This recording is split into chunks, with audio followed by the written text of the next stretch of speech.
Write in 300 YouTube video script for the following. What are the fees for using Tangem Wallet? Start with little intro. Kindly note this, do not include scene and no paparazzi, no questions, no numbers, no narrator, no creation of image, just the script. Don't start the intro with something curious and not like welcome to the channel or hey everyone. The question of fees when using your Tangem wallet is important for managing your crypto assets.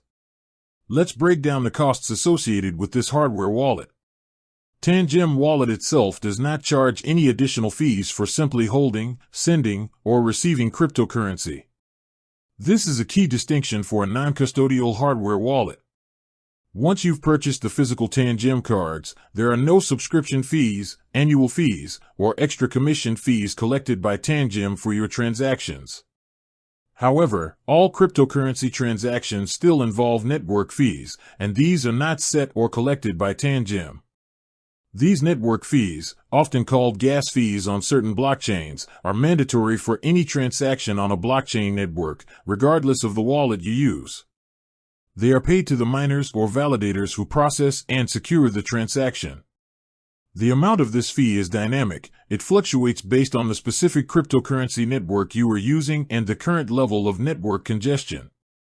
For example, sending Bitcoin will incur a Bitcoin network fee, while sending Ethereum or an ERC20 token requires an Ethereum gas fee. These fees change based on the block space demand at the time of your transaction. The Tangem app provides estimates for different priority levels, slow, market, or fast, to help you choose a fee that balances cost and transaction speed.